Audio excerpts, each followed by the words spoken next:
7 out of 10 games in the top grossing charts in the US App Store are actually multiplayer games.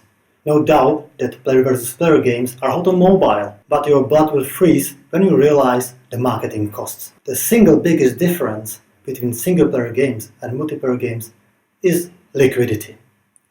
Hi, I'm Peter Fodor from AppAgent, and today I will share with you what are the specifics of soft launching multiplayer games and how you can optimize your budget.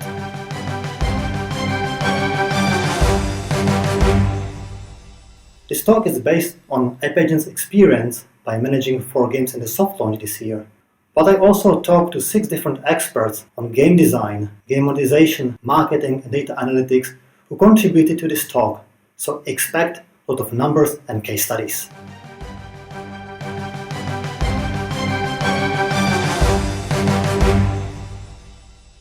So let's start with the basics. How is the soft launch structured? There are 3 key stages: the technical, retention, and monetization stage. From the product perspective, in the technical stage, you focus on the technical stability, on the game performance, and if your analytical tool is collecting the data correctly. This is usually done in cheaper countries, such as the Philippines, where you can acquire users for, let's say, 50 cents up to $1. Once this stage is over, then you move to the retention stage. In the retention stage, you focus on the onboarding, and if people are coming back, so you optimize the game experience. You can also optimize if bots are functioning well in the game, and in general, if the game is sticky. This is already happening in usually tier 2 countries, such as Romania, Poland, or Brazil. Once you see that players enjoy the game, they are coming back, it's time to move to the 3rd stage, to monetization. Here you acquire users in Canada, New Zealand or the Nordics to measure what is your player conversion and how actually people spend in the game. So what's your average revenue per daily active user. From the marketing perspective, we marketers focus on the messaging, which is usually the part of the retention stage. So actually, how we can get people excited about the game, what type of creatives work the best. Then we optimize the conversion rate in the store by A/B testing the icon, screenshots, app preview video to increase it as high as possible, because this is a huge thing when it comes to your cost per install and your organic traffic. And once you move to the monetization stage, the last part of the soft launch, as a marketer, I expand number of channels. So I test, besides Facebook and Google, also other ad networks such as ironSource, Unity Ads, etc. I might tap into influencers to see actually if this is a viable channel, if the game is streamable. And I start building my growth model and media plan for the global launch. So these are the basics, the 3 stages of the soft launch. And now let's look into the specifics of multiplayer games and how you can actually tackle these challenges.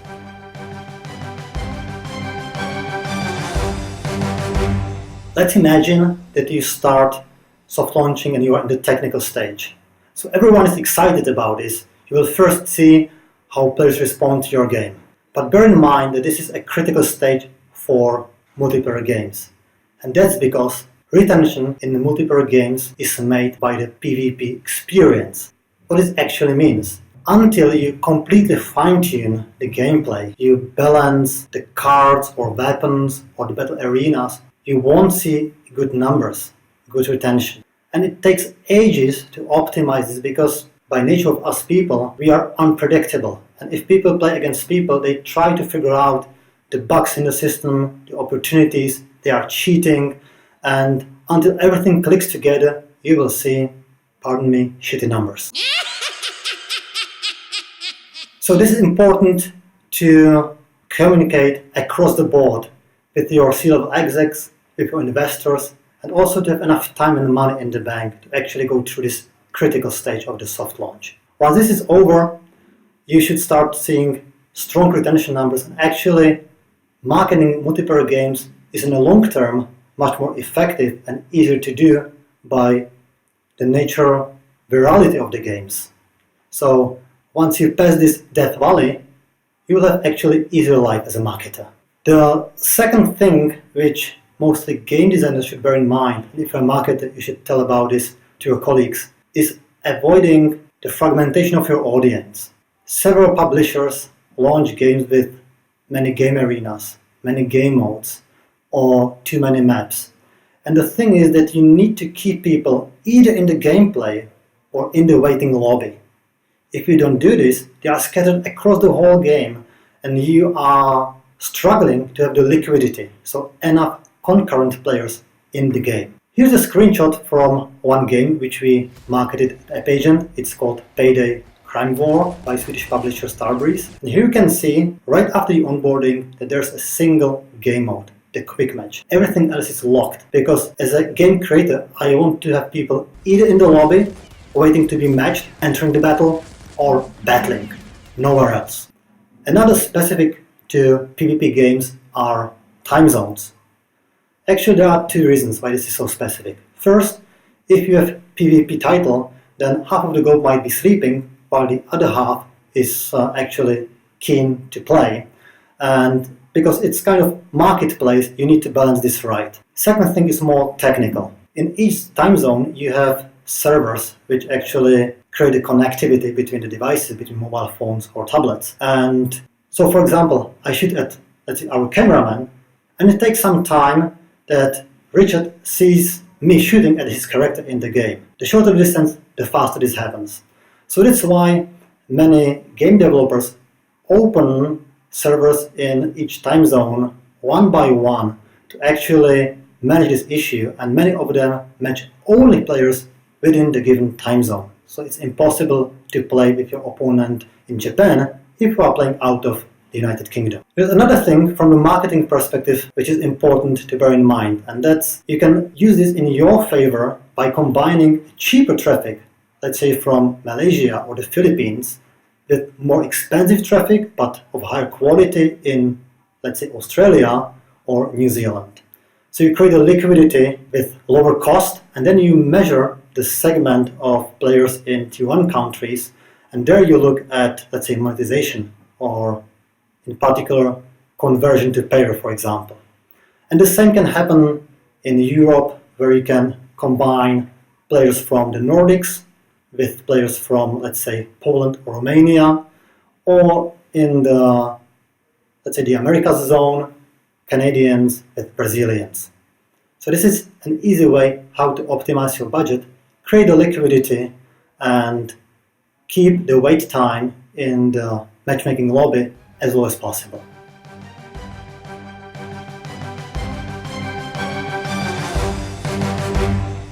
Let's move to the second stage. What are the specifics in retention stage? As already mentioned, liquidity is king. Actually, this is super important to keep in mind, because the more concurrent players you have in the game, the faster players get matchmaked and they enter the battle. It's not a big issue if you are marketing a one-on-one game, because that's just two players to be matched together at the same, let's say, competition level. But imagine that you have 4-on-4. It's already 4 people at the same time of the same skill set and level needs to be paired together. And then think about Fortnite. 100 players to be matched in one battle. And that's a huge challenge from the marketing standpoint. And that's why a lot of developers use bots. That's basically the artificial intelligence which is used to simulate your real-life opponent. And there are 2 major approaches how to use bots. First one is not telling everyone, just using bots and trying to persuade the player that this is a real opponent. That's, for example, what About Fun in their game called Warfriends are doing. The bots have, let's say, real profile pictures, nationality, history of battles, and they are part of some clan. And then on the other side of the spectrum is Jiwa with Smashing 4.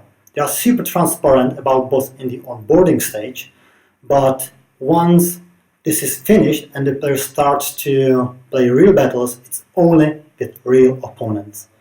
And Jiva is using the system of expanding the potential players to be matched together from small regions. So if you start waiting in the lobby, the server is looking for players nearby. There's no one around of the same level at the same time. The region expands to, let's say, continent level, and if even there isn't the right opponent, it starts to find players across the globe. So that's how they are avoiding bots. But bots are not only evil, they are actually very important in the initial experience, because once you use bots in your onboarding, you can balance it well and you can actually let the player win. And this has a massive correlation with day one retention. So if you let players win, they will very likely come the next day back to the game. So basically everyone across the board I talk to is using bots for the first time user experience. But the transition between bots and real players is the critical point. In our portfolio, we have one publisher from Sweden producing a game called Glowing Gloves. And there, when you start with AI, you actually have fun. But once there's a real opponent, because of the nature of the game, which is augmented reality, you start seeing such a huge difference in how the player behaves, how the match looks like, that you immediately notice that before was a bot, now this is a human opponent. So you need to be very careful about either being transparent or fine-tuning this transition between the artificial intelligence and real players. And the last thing regarding bots is super important for marketers. The quality of bots directly correlates with your marketing budget. If you have high-quality bots behaving very similar to real opponents, you can use them more and save your marketing budget. You don't have to acquire so many real opponents, real players. But if the nature of the game is so complex that using bots is obvious, for example in a 3D shooter where complex maps and the over complexity of the game makes it very difficult to program excellent AI, unrecognizable from real opponents, then you should have more budget for marketing and balance these two worlds well. You might ask, what's the right level of users in the game? So the right level differs stage by stage. Once you start the technical soft launch, you need only a few hundreds, really, just to measure the data. If everything is saved correctly, if the game is stable. But at the moment of entering into the retention stage, you need to really boost enough players in to actually create the liquidity. And then in the following days and weeks to keep it stable. So the players lapsing from the game need to be replaced by new cohorts you acquire day by day. And once you move to the last stage, monetization, you have to increase your number of daily active users massively. From, let's say, 2,000 daily active users in retention stage to 10, 15,000. Because here you are measuring only your payers. Average ratio of payers to non-payers is, let's say, 97 to 3. So 3% of payers. Therefore, if you are looking for statistically relevant data, you need to massively increase the volume of users to get enough transactions. At every stage, you can play with the number, you can use several tactics I will mention later on to optimize the budget, and you can be, let's say, more creative in terms of how many users you actually need, depending on your specific goals at each given stage. Let's do a calculation so you have a good understanding how financially heavy is to run multiplayer soft launch.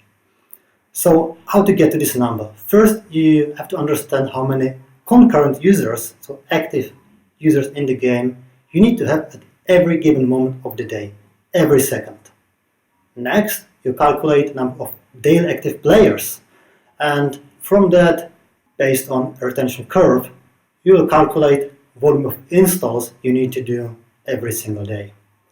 So specifically, let's talk about a shooter game, 2 versus 2, and here we have the core gameplay about 3 minutes long, and we expect that the player will spend another 30 seconds in the meta game, let's say buying new ammo or weapons and getting ready for the next battle. So it's around 3.5 minutes in total.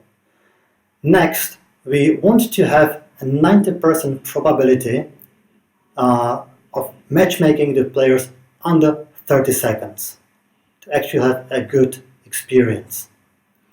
And if you calculate this together, and if you have a spreadsheet for this, you will get to the number of 100 concurrent players.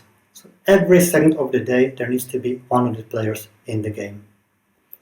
Next, you move to calculating the daily active users number. So let's assume that players are engaging with the game between 8 in the morning and 11 in the night.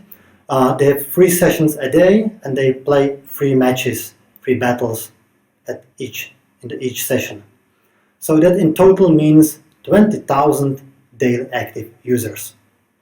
To calculate the number of installs you need through the soft launch, we have to look at the retention curve.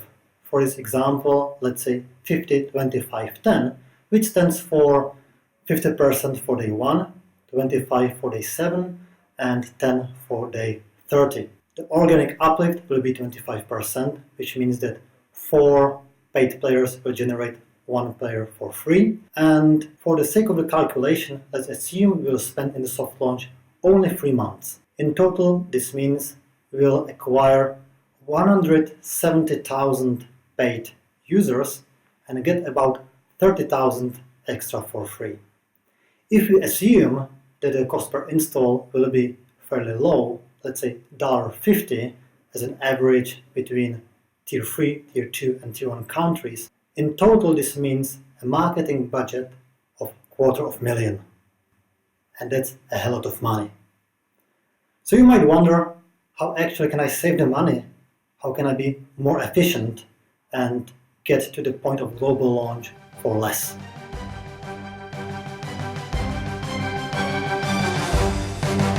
So here are a few tips. Let's say we are moving to the last stage, the most expensive monetization part of the soft launch. And you need the most players here. So what we tried in the past is to engage influencers here. Because the game is already optimized, we wouldn't disappoint any player or any business partner, any streamer. And also, this is a very important part of your global launch media plan. Should we include streamers or not? Is the game actually streamable? Is it fun to watch? So if yes, then you also can check the retention numbers and monetization numbers. And in the past we have seen that if you find the right influencer, you can see very high retention numbers and also very good monetization. Here you can watch a guy named Jirka Král.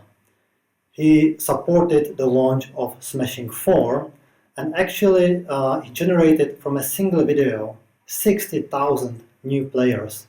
And the day 1 retention of this cohort was over 70%. So Jiva, the company behind Smashing 4, for sure doesn't have to invest so much into paid marketing efforts if they partner with such great streamers who build their audience around Clash Royale, which is a game quite similar to Smashing 4, so there was a perfect match. Another thing which you might test is basically live ops, so events. It could be happy hour or free coins over a certain period of time. It could be a tournament.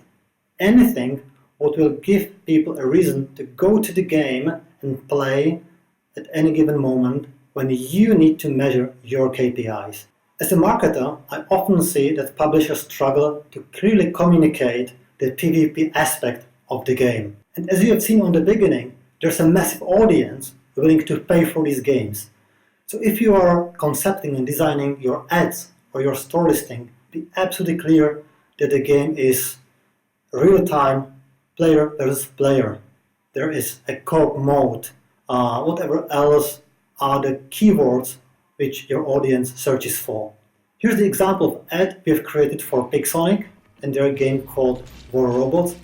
And as you might see, we use these keywords in infographics. We build the story about cooperation of the team against enemies. And the same goes for the store listing of Payday, where you can actually see each of these phrases which might be used to search for these games in the screenshots. Anyone who lands on this page immediately recognizes this is the game of their taste. Let's look at 6 key takeaways.